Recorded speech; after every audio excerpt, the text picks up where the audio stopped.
I started Navdanya in 1987 because the giant chemical corporations had started to say they were going to use genetic engineering to patent seeds and patent life.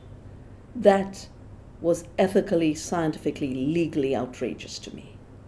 And so I dedicated my life to saving open source, open pollinated seeds, farmers' varieties. And in Navdanya, we've created 120 community seed banks to defend seed as a commons, as a heritage to be shared by all for the good of all.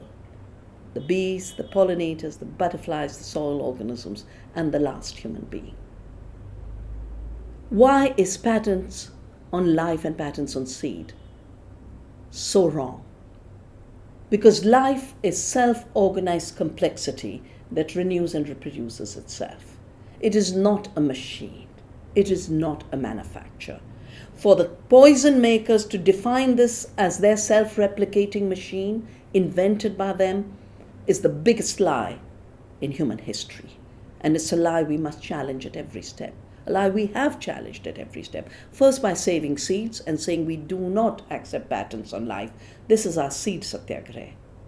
The force of truth, of the law of the seed, to renew, to multiply, to be shared, to be gifted. But we have fought biopiracy patents. The long fight, 11 years of the biopiracy of neem, this amazing pest control tree, at the European Patent Office. We filed the case in 1994, and it's eventually in 2005 that patent of the European at the European Patent Office was struck down, patent held by W.R. Grace and the US Department of Agriculture.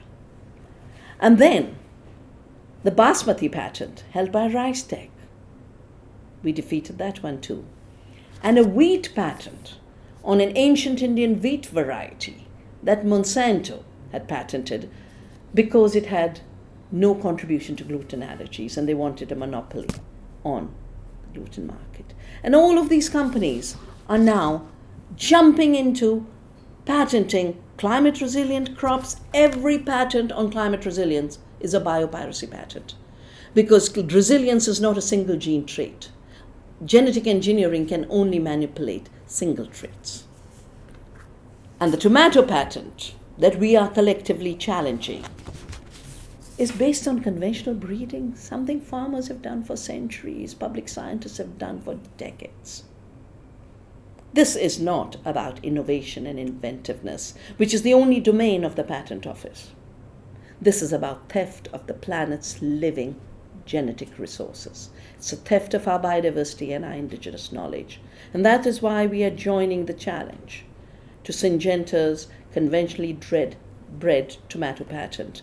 And on 12th of May, the signatures of this campaign will be submitted at the European Patent Office. I am outraged that it's about the 5th time we are having to participate in actions at the European Patent Office. And we had told the Patent Office, we'll have to rename you the European Piracy Office because this is what you're doing. You're taking the heritage of tomato seeds bred by farmers of the world, handing it to Syngenta. This lie about inventing life should stop. We need to liberate life. The No Patents on Seed movement of which Navdanya is a part, and on the principle of which Navdanya was founded, is going to make sure seeds come back in the hands of our farmers, our children, our future. They will not be in the hands of 4 giants. Syngenta now is owned by ChemChina. Where will these mergers stop? Where will this greed stop? Where will this poison stop? We, as people, are going to stop it.